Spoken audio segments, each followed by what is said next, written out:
चला, कधी-कधी आहे ना, ठरवलेलं काम पूर्ण झाल्यानंतर ना, इतका आनंद होतो ना, मला तर खूपच आनंद होतो. तुम्हाला होतो का ते सांगा? तर जसं मी काल ठरवलं होतं, की माझे 4ही ब्लाऊज पूर्ण व्हायला पाहिजेत. ह्या हिशोबाने आज माझे 4ही ब्लाऊज पूर्ण झाले. शिवाय पोस्टाचे आपले 15 ते 20 पार्सल गेले आणि त्यानंतर मी नवीन जे ब्लाऊज आले होते, ते सुद्धा मी आज स्टिचिंगला घेतलेले आहेत. तर इतका सुंदर एखाद्या दिवसाची सुरुवात झाली ना, इतका सुंदर पद्धतीने ठरवल्याप्रमाणे झाला ना, तर मला खूप आनंद होतो वेळेत काम पूर्ण झाल्यानंतर.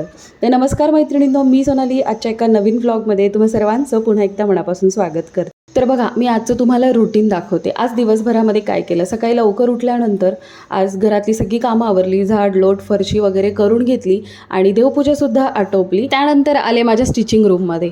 आल्यानंतर सकाळी सकाळी लवकरच मी हा एक ब्लाऊज पूर्ण केला होता, जो शूट करायचा राहिला माझ्याकडनं. त्यानंतर मग थोडा वेळ होता, तर ह्या ब्लाऊजला हुकसुद्धा लावून घेतले आणि आता मला बसायचं आहे हा ग्रीन कलरचा ब्लाऊज स्टिचिंगसाठी. पण आहे माझ्याकडे अजूनही बऱ्यापैकी वेळ आहे. तर रात्री मी काही पार्सल शॉर्टलिस्ट करून ठेवले होते आणि नरेंद्रनी ते सकाळी सकाळी प्रॉपरली सगळे बॉक्समध्ये भरून घेतलेले आहेत. कारण मी काय करते, माझं काय काम असतं की कुठल्या कस्टमरचं काय काम आहे हे प्रॉपरली लिस्ट बनवून नरेंद्रना द्यायची. त्याप्रमाणे मग ते त्यांच्या पद्धतीने जे काही सेट आहेत, 1 सेट आहे, 2 सेट आहेत, कुठल्या प्रकारचा सेट आहे, असं प्रॉपरली शॉर्टिंग करून ठेवतात. आणि मग मी एकदा ते क्रॉस चेक करते आणि त्यानंतर ते बॉक्समध्ये भरतात. आणि बॉक्समध्ये भरल्यानंतर प्रत्येकाची चीट्स त्या बॉक्सला लावलेली असते आणि मग नंतर फायनल असतं त्याचं पॅकिंग. सो हे सगळं आज नरेंद्रनी प्रॉपररित्या करून घेतलेलं आहे. आणि आज त्यांची ऑफिसला विकेंडची सुट्टी आहे, त्यामुळे आज हे पार्सल बहुतेक पोस्टात जातीलच. तर बरेच पार्सल होते, वाटलं नव्हतं एवढे पार्सल सगळे पॅकिंग होतील, पण जवळजवळ 12 ते 15 पार्सल टोटल आम्ही पॅकिंग करून घेतलेले आहेत. आणि ओमचं बघा इथे, आज ओम मस्त उठला आहे, त्याचा नाश्ता वगैरे झाला मस्त आणि बसला आहे TV बघत. पार्सल पूर्ण असे बॅगमध्ये भरलेले आहेत. तर शेवटी तुम्हाला इथे मोजून दाखवलेत पार्सल. ज्यांना पण पेपर कटिंग ऑर्डर करायचे आहेत त्यांनी स्क्रीनवर दिलेल्या नंबरवरती मला व्हॉट्सअप करा. त्यानंतर मी ग्रीन कलरचा ब्लाऊजसुद्धा पूर्ण केला. त्यांना सगळ्यांना हुकलूक लावून म्हटलं एका पिशवीमध्ये हे पॅकिंग करून ठेवून द्यावे आणि कस्टमरच्या नावाचं लेबल लावून द्यायचं. म्हणजे जेव्हा कस्टमर येईल तेव्हा डिरेक्टली ते ब्लाऊज बाहेर काढायचे, कस्टमरला द्यायचे, पैसे घ्यायचे, विषय संपला. अशा हिशोबाने मी ते प्रॉपरली ते 4 ब्लाऊज, मापाचं ब्लाऊज सगळं एकत्र ठेवून लेबल लावून मी ठेवून दिलं. त्यानंतर आज मला ह्या 3 माहेश्वरी साड्यांचं फॉल लावायचे होते आणि असे ब्लाऊज काढायचे होते. तर म्हटलं चला आज त्यातल्या 2 तरी साड्यांचे फॉल पिको आणि ब्लाऊज व्हायला पाहिजे अशा हिशोबाचं ठरवलं होतं मी. पण म्हटलं ठीक आहे, झालं तर ठीक आहे. एखाद दिवस काम काय होतं, खूप छान होतं, एखाद दिवस आहे ना मध्येच कोणीतरी आलं तर खूप काम रेंगाळत जातं. असं होतं माझ्या बाबतीत नेहमी. तुमच्या बाबतीतही होत असेल तर मला नक्की सांगा कमेंटमध्ये. पण आज असं काही झालं नाही. नरेंद्र पोस्टात गेल्यानंतर मग मी माझं प्रॉपरली रुटीन सुरू केलं. फॉल धुवून ठेवलेले होते, सुकूनसुद्धा ठेवलेले होते. साईड बाय साईड मी मला आज दिवसभरामध्ये काय काम करायचं आहे त्याच्या पद्धतीने समजा मी हे एक काम करते तर ह्या कामामध्ये माझं दुसरं काम कसं होईल मी ह्याचा पण विचार करत असते. तसंच मी सकाळी ठरवलं होतं की आता मला हे जर संध्याकाळी वेळ मिळाला तर मी हे साड्यांना फॉल लावून घेईल. ॲटलिस्ट आज फॉल पाण्यामध्ये भिजवून वाळत घालायला एक साधारणतः 5 मिनटं लागतात. चालता चालता मी तेवढं काम केलं. म्हटलं फॉल एकदा धुवून वाळलेले असले ना की मग पटकन इस्त्री करून त्यांना फॉल लावता येतात. तर मग मी इथं बघा ब्लाऊज पीस वगैरे कट करून घेतले आणि ह्या 2च साड्यांना मी फॉल लावून घेतले. आता जवळजवळ अंधार पडलेला आहे आणि विचार करते की बाकीच्या पण 2 साड्या आहेत त्यांना पण मी फॉल लावेल, पण त्याचे फॉल धुतलेले नव्हते. त्यामुळे म्हटलं चला आता सध्या ह्याच 2 साड्यांना मी फॉल लावून घेतलेला आहे आणि इकडे आता ब्लाऊज पीसचं कटिंग करून घेणार आहे. तर आज रात्री एवढंच. त्या साड्यांना हातशिलाई करायला मी मावशींकडे देणार आहे, कारण मावशींचा मला फोन आला होता की मी आलेली आहे, सो काही काम असेल तर तुम्ही द्या. म्हटलं चला हुश, ॲटलिस्ट फॉल पिकोचं कामला तरी सुरुवात झालेली आहे. नंतर ज्या स्टिचिंग करणाऱ्या ताई आहेत त्या येतील तेव्हा त्यांच्याकडे ती कामं जातील.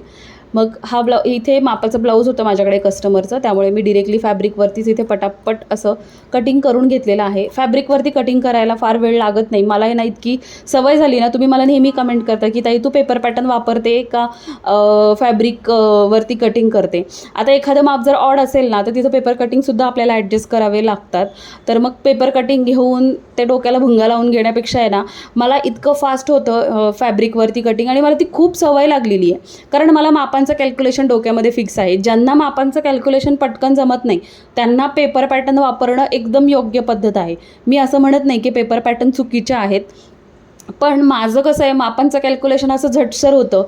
पेपर कटिंगला उलट मला बऱ्याचदा वेळ लागतो, पण माझं डायरेक्ट फॅब्रिकवरती जे मी कटिंग करते ना, जे बॉडीवरती किंवा ह्याच्यावरती मोजलेलं असतं त्याच्या अकॉर्डिंगली मी कॅल्क्युलेशन करून प्रॉपरली सुरुवात करते कटिंगला आणि मला सवय लागलेली आहे. आता जे काही बेसिक ब्लाऊजचं जे कोणी कोर्स केला आहे ना माझ्याकडे, त्यांना सगळ्यांना मी तसेच कॅल्क्युलेशन्स प्रॉपरली शिकवते. इन केस त्यांना पेपर पॅटर्न काढून ठेवायचे असतात तर ते त्या क्लासच्या अकॉर्डिंगली पेपर पॅटर्नसुद्धा काढून ठेवू शकतात. तर आपला बेसिक ब्लाऊजचा जो क्लास आहे, ज्यामध्ये मी 3 ब्लाऊज शिकवणार आहे, 4 टक्स, प्रिन्स कट आणि कटोरी, असे डीपनेकमधले 3ही प्रकार मी शिकवणार आहेत. ती बॅच जी आहे ती 28 मेपासून आपली सुरू होणार आहे. सो ज्यांना पण आपल्या कोर्सला बुकिंग करायचं असेल किंवा आपल्या कोर्सबद्दल काही माहिती जाणून घ्यायची असेल तर मला स्क्रीनवर दिलेल्या नंबरवरती व्हॉट्सअप करा किंवा मग ॲप्लिकेशन डाउनलोड करा. बॅच 7 तुम्ही डिरेक्टली जाऊन बुकिंगसुद्धा करू शकता. या आधी क्लासमध्ये घेतलेल्या ब्लाऊजचे किंवा स्टुडंटने शिवलेले ब्लाऊजचे तिथं डेमोसुद्धा तुम्हाला पाहायला मिळतील. त्याच्या बेसवरती तुम्ही क्लास करू शकता आणि क्लासची फी फक्त आणि फक्त 1,500 रुपये आहे. सो ज्यांना पण क्लास घ्यायचा असेल त्यांनी नक्की कॉन्टॅक्ट करा. त्यानंतर मी पिंक कलरचा जो ब्लाऊज आहे तो कट करून घेतला. हे बघा, तोपर्यंत साड्यासुद्धा हातशिलाई करून आणून दिलेल्या आहेत मला मावशींनी. कारण आता मी ज्या ठिकाणी राहायला आलेले त्या ठिकाणी आता मावशी जवळच राहतात माझ्या. पहिलं तरी थोडंसं लांब होत्या, आता त्या जवळ राहतात, त्यामुळे आता माझी कामं फास्ट होणार आहेत. सो ह्या हिशोबाने मी इकडे घर घेण्याचं कारण पण माझं तेच आहे. गुलाबी कलरचा ब्लाऊज मी आहे असं प्रॉपरली कट करून घेतला. हे ब्लाऊज एकदम सिम्पल होते. म्हटलं ॲटलिस्ट आज एक ब्लाऊज जरी झाला तरी आजच्या दिवसाचं सार्थक होईल ह्या हिशोबाने मी लगेचच हा ब्लाऊज स्टिचिंगला घेतला. सिम्पल ब्लाऊज होता, बॅक पूर्ण डीप होता, फ्रंट डीप होता, सिम्पल साधे स्लीव्ज होते आणि फक्त नॉट लावायचे होते.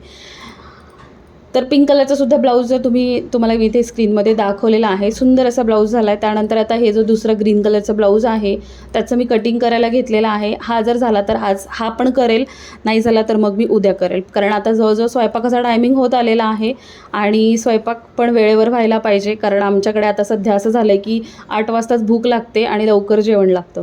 सो मी हा फक्त ब्लाऊज कटिंग करून घेतलेला आहे. हा ब्लाऊज कटिंग करून ठेवला आणि त्यानंतर मग मी स्वयंपाकाला गेले. स्वयंपाक केला, गरम गरम मस्त जेवण झालं आणि त्यानंतर एक 9-9:30ला पुन्हा येऊन मशीनजवळ बसले आणि तो ब्लाऊज पूर्ण केला. सो आता जवळजवळ 10-10:30 वाजलेले आहेत आणि आता ओम वैतागला शेवटी आणि माझ्याजवळ येऊन बसला. आई बास कर ना, चल ना आता झोपायला. कारण त्याला असं झालं आहे सध्या माझ्याशिवाय झोपच येत नाही. तर ब्लाऊजला फक्त स्लीव्ज अटॅच करणं राहिलं होतं, पण आता ओमच्या आग्रहाखातर म्हटलं ठीक आहे चल राहू दे, मी हे उद्या सकाळी पूर्ण करेल. पण हे एकदा केलं असतं ना पूर्ण तर मग झालं असतं माझं. हे दोन्ही ब्लाऊज हुकलुकलासुद्धा गेले असते ताईंकडे, पण जाऊ दे, आता तो ऐकायला तयार नाही. त्यामुळे मग मी हे ब्लाऊज पूर्ण न करताच ठेवलं. फक्त स्लीव्ज अटॅच करून फिटिंग करायच्या होत्या, ते मी उद्या करेल. चला मग असा होता माझा आजचा दिवस आणि आजचा व्लॉग. कसा वाटला नक्की सांगा मला कमेंट करून. सो आता हे उद्या ब्लाऊज कस्टमरला जातील, कारण कस्टमरचा मला कालच कॉल आला होता की हे ब्लाऊज झालेले आहेत का. म्हटलं जस्ट घेतलेले आहेत, साईड बाय साईड करून देते. सो उद्या झालेले आहेत, कस्टमरला मेसेज टाकला की कस्टमर येऊन घेऊन जाईल. चला मग आजचा ब्लॉग इतकाच. कसा वाटला सांगा मला कमेंट करून. आवडला असेल तर लाईक करा, शेअर करा, चॅनलवर नवीन असाल तर सबस्क्राईब करा. आणि हो, तुम्ही लाईक करायला खूप चिंगूसपणा करता. लाईक पूर्णपणे फ्री आहे. व्हिडिओला आवडला असेल ना तुम्हाला आणि बघायला छान इंटरेस्टिंग वाटत असेल तर नक्की लाईक करा. चला बाय, भेटूया पुढच्या छानशा ब्लॉगसोबत.